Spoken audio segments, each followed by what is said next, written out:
Hi friends, ಹೇಗಿದ್ದೀರಾ?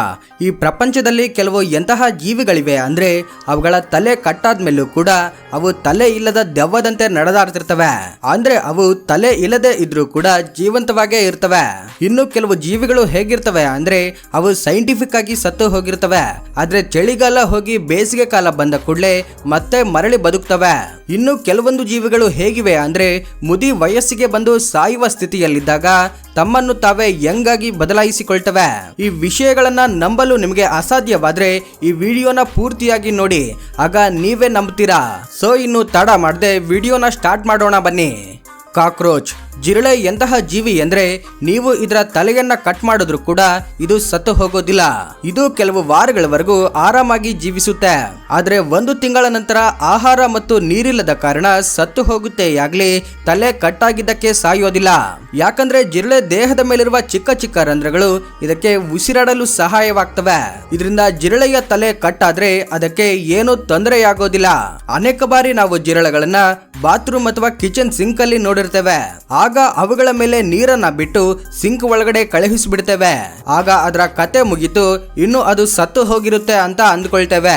ಆದ್ರೆ ನಿಮ್ಮ ಊಹೆ ತಪ್ಪು, ಯಾಕಂದ್ರೆ ಇದು ಅಲ್ಲಿ ಸತ್ತು ಹೋಗಿರೋದಿಲ್ಲ.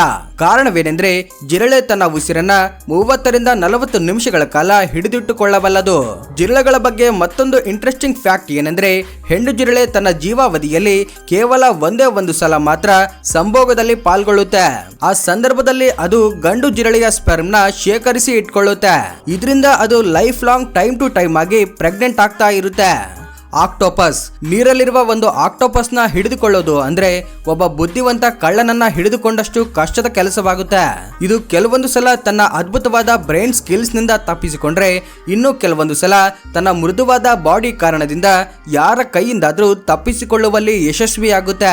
ಒಂದೇ ಮಾತಲ್ಲಿ ಹೇಳೋದಾದ್ರೆ ಇದನ್ನ ಹಿಡಿದುಕೊಳ್ಳೋದು ಅಸಾಧ್ಯ ಅಂತ ಹೇಳಬಹುದು. ಆಕ್ಟೋಪಸ್ಗೆ ಒಂದಲ್ಲ ಎರಡಲ್ಲ 3 ಹೃದಯಗಳಿವೆ. ಇವು ಅನ್ವಾಂಟೆಡ್ ಕಂಡೀಷನ್ಸ್ ಅಲ್ಲಿ ಸಿಕ್ಕಾಕಿಕೊಂಡಾಗ ಬದುಕಲು ಉಪಯೋಗವಾಗ್ತವೆ. ಇದಕ್ಕಿರುವ 8 ಟ್ಯಾಂಟಿಕ್ಲಸ್ ಅದಕ್ಕೆ ಕೈಗಳ ರೀತಿಯಾಗಿ ಇರೋದೊಂದೇ ಅಲ್ಲದೆ ಬ್ರೈನ್ ಆಗಿ ಕೆಲಸ ಮಾಡ್ತವೆ. ಅಂದ್ರೆ ಆಕ್ಟೋಪಸ್ಗೆ 3 ಹೃದಯ 8 ಮೆದುಳುಗಳಿರ್ತವೆ.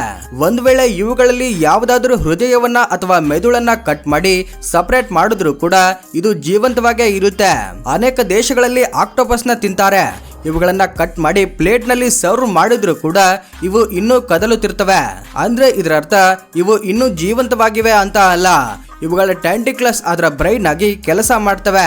ಇದರಿಂದ ಅದು ತನ್ನ ಬಾಡಿಯನ್ನ ಕೊನೆ ಕ್ಷಣದವರೆಗೂ ಕಾಪಾಡಿಕೊಳ್ಳಲು ಪ್ರಯತ್ನಿಸುತ್ತೆ. ಬೀಸ್ ಒಂದ್ ವೇಳೆ ನಿಮ್ಗೆ ಯಾರಾದ್ರೂ ಸತ್ತು ಹೋದ ಸಿಂಹ ಬೇಟೆಯಾಡುತ್ತಾ ಅಂತ ಕೇಳಿದ್ರೆ ನೀವು ಏನಂತ ಉತ್ತರ ಕೊಡ್ತೀರಾ? ಅದು ಅಸಾಧ್ಯ ಅಂತ ಹೇಳ್ತೀರಾ ಅಲ್ವಾ? ಆದ್ರೆ ಜೇನುಹುಳು ಸತ್ತ ನಂತರವೂ ಹಾನಿ ಮಾಡುವ ಜೀವಿಗಳಲ್ಲಿ ಒಂದಾಗಿದೆ.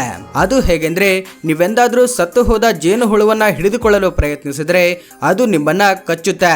ಜೇನುಹುಳುವಿನ ಮುಳ್ಳಲ್ಲಿ ವಿಷವನ್ನ ಹೊರ ಹಾಕುವ ಒಂದು ಪಾರ್ಟ್ ಇರುತ್ತೆ. ಈ ಪಾರ್ಟ್ಗೆ ವಿಷವನ್ನ ಮನುಷ್ಯನ ದೇಹದೊಳಗೆ ಕಳುಹಿಸಲು ಜೇನುಹುಳು ಬದುಕಿರುವ ಅವಶ್ಯಕತೆ ಇಲ್ಲ, ಅದು ನೇರವಾಗಿ ವಿಷವನ್ನ ಬಿಡುತ್ತೆ.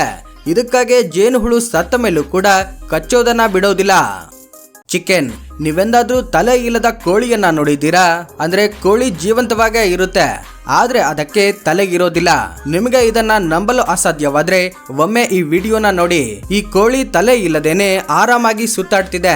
ಬ್ರೈನ್ ಮನುಷ್ಯನನ್ನ ಕಂಟ್ರೋಲ್ ಮಾಡುವ ಹಾಗೆ ಕೋಳಿಯ ಸ್ಟೆಮ್ ಸೆಲ್ಸ್ ಕೋಳಿಯನ್ನ ಕಂಟ್ರೋಲ್ ಮಾಡ್ತವೆ. ಇದರ ತಲೆಯನ್ನ ದೇಹದಿಂದ ಬೇರೆ ಮಾಡಿದ ಮೇಲೆ ಇದರ ಸ್ಟೆಮ್ ಸೆಲ್ಸ್ ಕೋಳಿಯನ್ನ ಕಂಟ್ರೋಲ್ ಮಾಡುತ್ತೆ. ಆದ್ರೆ ಈ ರೀತಿ ತಲೆ ಕಟ್ಟಾದ ಮೇಲೆ ಪ್ರತಿಯೊಂದು ಕೋಳಿನೂ ಜೀವಂತವಾಗೇ ಇರುತ್ತೆ ಅಂತ ಹೇಳೋಕ್ಕಾಗೋದಿಲ್ಲ. ತಲೆಯನ್ನ ಕಟ್ ಮಾಡಿದ ವ್ಯಕ್ತಿ ಆ ಕೋಳಿಯ ಜುಗ್ಯುಲರ್ ವೈನ್ಸ್ ನ ಕಟ್ ಮಾಡದೇ ಇದ್ದಾಗ ಇಂತಹ ಘಟನೆ ಏರ್ಪಡುತ್ತೆ. 1995ರಲ್ಲಿ ಮೈಕ್ ಎಂಬ ಹೆಸರಿನ ಒಂದು ಕೋಳಿ ತಲೆ ಕಟ್ಟಾದ ಮೇಲೆ 18 ತಿಂಗಳ ಕಾಲ ಜೀವಂತವಾಗೇ ಇರುತ್ತೆ. ಆದ್ರೆ ಇದು ಇಷ್ಟು ದಿನಗಳ ಕಾಲ ಹೇಗೆ ಜೀವಂತವಾಗಿತ್ತು ಅಂದ್ರೆ ಆ ಕೋಳಿಗೆ ಲಿಕ್ವಿಡ್ ರೂಪದಲ್ಲಿ ಫುಡ್ ಅಂಡ್ ವಾಟರ್ ನ ಐ ಡ್ರಾಪ್ ಮೂಲಕ ಅದರ ಯಜಮಾನ ಕೊಡುತ್ತಿದ್ದ. ಇದರಿಂದ ಅದು ಅಷ್ಟು ದಿನಗಳ ಕಾಲ ಜೀವಂತವಾಗೇ ಇರುತ್ತೆ. ಫ್ರಾಗ್ಸ್ ಕಪ್ಪೆಗಳನ್ನ ನೀವೆಲ್ಲರೂ ನೋಡಿರ್ತೀರಾ. ಆದ್ರೆ ಎಲ್ಲಾ ಕಪ್ಪೆಗಳು ತಲೆ ಇಲ್ಲದೆ ಅಥವಾ ಹೃದಯ ಬಡಿದುಕೊಳ್ಳದೆ ಇದ್ರೆ ಬದುಕೋದಿಲ್ಲ. ಆದ್ರೆ ಅಲಸ್ಕನ್ ವುಡ್ ಫ್ರಾಗ್ ಎಂಬ ಕಪ್ಪೆಗಳು ಎಲ್ಲಾ ಕಪ್ಪೆಗಳಿಗಿಂತ ತುಂಬಾ ಭಿನ್ನವಾಗಿರ್ತವೆ. ಈ ಕಪ್ಪೆಗಳು ಚಳಿಗಾಲದಲ್ಲಿ ಸತ್ತು ಹೋಗಿ ಚಳಿಗಾಲ ಮುಗಿದು ಬೇಸಿಗೆ ಕಾಲ ಬಂದಾಗ ಮರಳಿ ಮತ್ತೆ ಬದುಕುತ್ತವೆ. ಆದ್ರೆ ಅದು ಹೇಗೆ ಸಾಧ್ಯವಾಗುತ್ತೆ ಅಂದ್ರೆ ಚಳಿಗಾಲದಲ್ಲಿ ನೀರು ಗಡ್ಡೆಗಟ್ಟಿಕೊಳ್ಳಲು ಪ್ರಾರಂಭವಾದಾಗ ಈ ಕಪ್ಪೆಗಳು ಕೂಡ ನೀರಿನೊಂದಿಗೆ ಗಡ್ಡೆಗಟ್ಟಿಕೊಳ್ಳುತ್ತವೆ.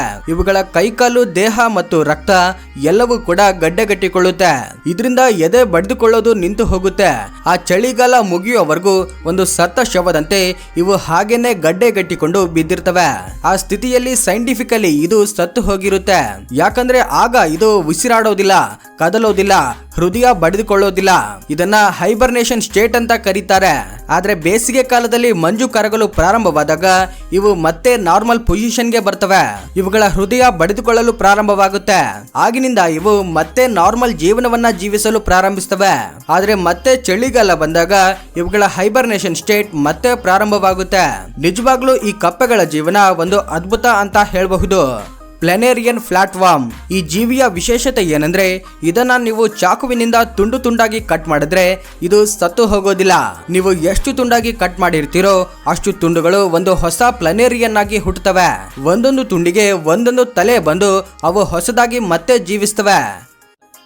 ಜೆಲ್ಲಿ ಫಿಶ್ ಸಮುದ್ರದಲ್ಲಿ ಜೀವಿಸುವ ಅನೇಕ ಜಾತಿಯ ಜೆಲ್ಲಿ ಫಿಶ್ಗಳಿಗೆ ಭಾರಿ ಆಕಾರದಲ್ಲಿ ಬೆಳೆಯುವ ಚಾನ್ಸ್ ಸಿಗೋದಿಲ್ಲ. ಯಾಕಂದ್ರೆ ಇವು ಬೇಗ ಸತ್ತು ಹೋಗ್ತವೆ. ಆದ್ರೆ ಟುರ್ರಿಟಾಪ್ಸಿಸ್ ಡೋರ್ನೆ ಎಂಬ ಜೆಲ್ಲಿ ಫಿಶ್ ಗಳಿವೆ. ಇವುಗಳನ್ನ ಇಮಾರ್ಟಲ್ ಜೆಲ್ಲಿ ಫಿಶ್ ಅಂತಾನು ಕರೀತಾರೆ. ಈ ಜೀವಿ ಮಾಡುವ ಅದ್ಭುತವನ್ನ ಈ ಭೂಮಿ ಮೇಲೆ ಮತ್ಯಾವ ಜೀವಿಗಳು ಮಾಡೋದಿಲ್ಲ. ಆ ಅದ್ಭುತ ಏನಂದ್ರೆ ಇದು ತನ್ನ ಲೈಫ್ ಸೈಕಲ್ ನ ರಿವರ್ಸ್ ಮಾಡ್ಕೊಳ್ಳುತ್ತೆ. ಇದನ್ನ ಸುಲಭವಾಗಿ ಹೇಳೋದಾದ್ರೆ ಯಾವ ರೀತಿ ಮನುಷ್ಯ ಹುಟ್ಟಿ ನಿಧಾನವಾಗಿ ಬೆಳೀತಾ ಮುದುಕನಾದಂತೆ ಈ ಜೆಲ್ಲಿ ಫಿಶ್ನು ಎಗ್ ರೂಪದಲ್ಲಿ ಹುಟ್ಟುತ್ತೆ. ನಂತರ 4-5 ಸ್ಟೇಜ್ಗಳಲ್ಲಿ ಬೆಳೆದು ಪೂರ್ತಿಯಾಗಿ ಬೆಳವಣಿಗೆಯಾಗುತ್ತೆ. ನಂತರ ಇದಕ್ಕೆ ವಯಸ್ಸಾದಾಗ ಅಥವಾ ಇದರ ದೇಹಕ್ಕೆ ಏನಾದ್ರೂ ಹಾನಿಯಾದಾಗ ಇದು ತನ್ನ ಲೈಫ್ ನ ಕೆಲ ಸ್ಟೇಜ್ಗಳಷ್ಟು ಹಿಂದಕ್ಕೆ ತೆಗೆದುಕೊಂಡು ಹೋಗುತ್ತೆ. ಆಗ ಇದು ಮರಳಿ ಮತ್ತೆ ಯಂಗ್ ಆಗಿ ಬದಲಾಗುತ್ತೆ. ಅಂದ್ರೆ ಈ ಜೆಲ್ಲಿ ಫಿಶ್ಗೆ ವರ್ಲ್ಡ್ ನಿಂದ ಯಂಗ್ ಆಗಿ ಬದಲಾಗುವ ಎಬಿಲಿಟಿ ಇರುತ್ತೆ. ಈ ರೀತಿಯಾಗಿ ಈ ಜಾತಿಯ ಜೆಲ್ಲಿ ಫಿಶ್ಗಳು ತುಂಬಾ ವರ್ಷಗಳವರೆಗೂ ಜೀವಿಸ್ತವೆ. ಸಾಲಮಂಡರ್ ಹಲ್ಲಿಯಂತಿರುವ ಈ ಜೀವಿ ತುಂಬಾ ಅದ್ಭುತವಾದ ಸೂಪರ್ ಪವರ್ ನ ಹೊಂದಿದೆ. ಅದೇನೆಂದ್ರೆ ಇದು ತನ್ನ ದೇಹದಲ್ಲಿ ಕಟ್ಟಾದ ಭಾಗವನ್ನ ಮರಳಿ ಪಡೆಯುತ್ತೆ. ಕಟ್ಟಾದ ಭಾಗದಲ್ಲಿ ಹೊಸ ಭಾಗ ಬೆಳೆದ ಮೇಲೆ ಅದನ್ನ ನೋಡಿದ್ರೆ ಅದು ಕಟ್ಟಾದ ಮೇಲೆ ಬೆಳೆದಿದೆ ಅಂತ ಕಂಡು ಹಿಡಿಯಲು ಆಗೋದಿಲ್ಲ. ಇಷ್ಟೇ ಅಲ್ಲದೆ ಸಾಲ್ಮಂಡರ್ ಗಳಿಗೆ ಬ್ರೈನ್, ಹಾರ್ಟ್ ಮತ್ತು ಬೆನ್ನು ಮೂಳೆ ಮೇಲೆ ಬಿದ್ದ ಗಾಯಗಳು ತುಂಬಾ ವೇಗವಾಗಿ ಮಾಯವಾಗ್ತವೆ. ಈ ರೀತಿಯ ಸ್ಪೆಷಲ್ ಹೀಲಿಂಗ್ ಪವರ್ ಈ ಭೂಮಿ ಮೇಲೆ ಮತ್ಯಾವ ಜೀವಿಗೂ ಇಲ್ಲ. ಇದಕ್ಕಾಗಿ ಅನೇಕ ವರ್ಷಗಳಿಂದ ವಿಜ್ಞಾನಿಗಳು ಇದರ ದೇಹದಲ್ಲಿರುವ ವಿಶೇಷತೆ ಏನು ಅನ್ನೋದರ ಮೇಲೆ ಪರಿಶೋಧನೆ ಮಾಡ್ತಿದ್ದಾರೆ. ಒಂದು ವೇಳೆ ಇದರ ಸೂಪರ್ ಪವರ್ ನ ರಹಸ್ಯ ಗೊತ್ತಾದ್ರೆ ಇದು ಮನುಷ್ಯರಿಗೆ ತುಂಬಾ ಉಪಯೋಗವಾಗಬಹುದು. ಸ್ನೇಕ್ ಹಾವನ್ನ ನೋಡಿದ್ರೆ ಎಲ್ಲರೂ ಭಯ ಪಡ್ತಾರೆ. ಯಾಕಂದ್ರೆ ಹಾವು ಕಚ್ಚಿದ್ರೆ ಅದರ ವಿಷದ ಪ್ರಭಾವದಿಂದ ಮನುಷ್ಯನ ಜೀವ ಕೆಲವೇ ಕ್ಷಣಗಳಲ್ಲಿ ಹೋಗುತ್ತೆ. ಆದ್ರೆ ಹಾವುಗಳ ತಲೆಯನ್ನ ಅದರ ದೇಹದಿಂದ ಸಪರೇಟ್ ಮಾಡಿದ್ರು ಕೂಡ ಅವು ಮೊದಲಿನಷ್ಟೇ ಅಪಾಯಕಾರಿಯಾಗಿರ್ತವೆ. ಯಾಕಂದ್ರೆ ಹಾವುಗಳ ಮಸಲ್ಸ್ ಅಲ್ಲಿ ಸತ್ತ ಮೇಲೂ ಕೂಡ ಎನರ್ಜಿ ಇರುತ್ತೆ. ಅದರ ಸಹಾಯದಿಂದ ಇವು ಕೆಲ ಗಂಟೆಗಳವರೆಗೂ ತಮ್ಮನ್ನು ತಾವು ಕಾಪಾಡಿಕೊಳ್ಳಲು ಪ್ರಯತ್ನಿಸ್ತವೆ. ಆ ಸಂದರ್ಭದಲ್ಲಿ ಇದರ ತಲೆಯನ್ನ ಯಾರಾದ್ರೂ ಮುಟ್ಟಿದ್ರೆ ಅದರ ವಿಷವನ್ನ ಅವರ ದೇಹದಲ್ಲಿ ಬಿಡುತ್ತೆ. ಇದರಿಂದ ಎಂದಾದ್ರೂ ನಿಮ್ಗೆ ಕಟ್ಟಾದ ಹಾವಿನ ತಲೆ ಕಾಣಿಸ್ಕೊಂಡ್ರೆ ಅದನ್ನ ಮುಟ್ಟಲು ಪ್ರಯತ್ನಿಸಬೇಡಿ, ಅದರಿಂದ ದೂರ ಹೋಗಿ. ಫ್ರೆಂಡ್ಸ್, ಇದಾಗಿತ್ತು ಈ ವಿಡಿಯೋದಲ್ಲಿನ ವಿಶೇಷತೆ. ಈ ವಿಡಿಯೋ ಇಷ್ಟವಾಗಿದ್ರೆ ಲೈಕ್ ಮಾಡಿ, ಶೇರ್ ಮಾಡಿ. ಈ ರೀತಿ ಮತ್ತಷ್ಟು ವಿಡಿಯೋಗಳನ್ನ ನೋಡಲು ನಮ್ಮ ಚಾನೆಲ್ ಸಬ್ಸ್ಕ್ರೈಬ್ ಮಾಡ್ಕೊಳ್ಳಿ. Thank you for watching.